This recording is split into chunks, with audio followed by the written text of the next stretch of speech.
Hello, and welcome to Funtastic Friday at Unity Church of El Cajon. I'm Pastor Robert Bride, and it's a joy to bring this message to you today. We all know about the five senses. As humans, they help us understand and navigate the world. And without them, life would be pretty tough. We also know about our sixth sense. Some call it intuition, some call it ESP, but it's an inner process that knows something without having any prior knowledge to it. Many times the Holy Spirit speaks to us through our sixth sense. But today I want to talk to you about our seventh sense. And some of us are thinking really hard right now. Seventh sense? What's a seventh sense?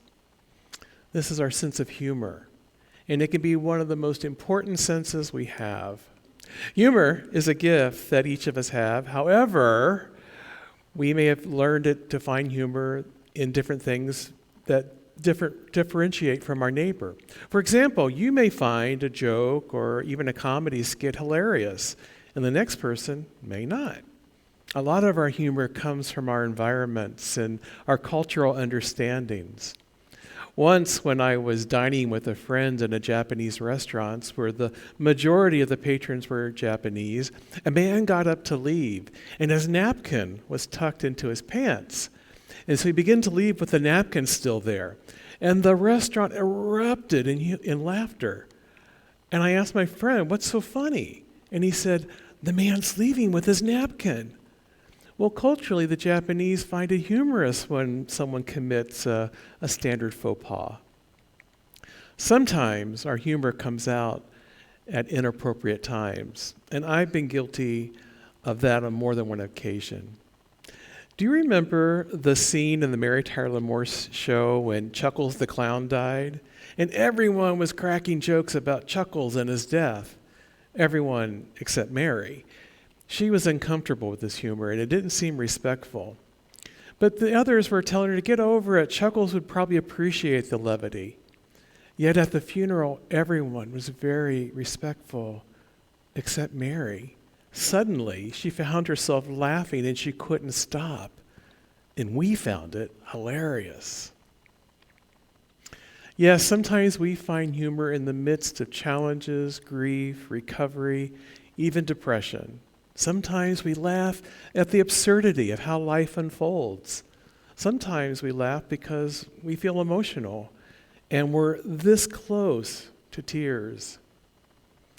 Charlie Chaplin once said, "A day without laughter is a day wasted." And I love this quote because I love laughter and grateful for my sense of humor.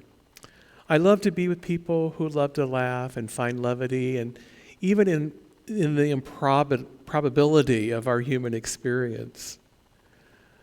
Proverbs 17:22 says, "A cheerful heart is good medicine, and a downcast spirit dries up the bones." As true students, we know that humor comes from a cheerful heart, and humor often results in laughter. We're grateful the power of laughter, and we're grateful for the whole idea of being able to laugh and to have humor in our life, because we know laughter as a prayer. And it's been said that people with good sense of humor have a better sense of life. We know that humor, laughter, and joy as essential components to our spiritual unfolding. In closing, I want to share this wisdom from Reba McEntire. She says, "To succeed in life, you need three things: a wishbone, a backbone, and a funny bone." So here's affirming your seventh sense, a sense of humor and funny bone. Have a great day, everybody. We love you. God bless.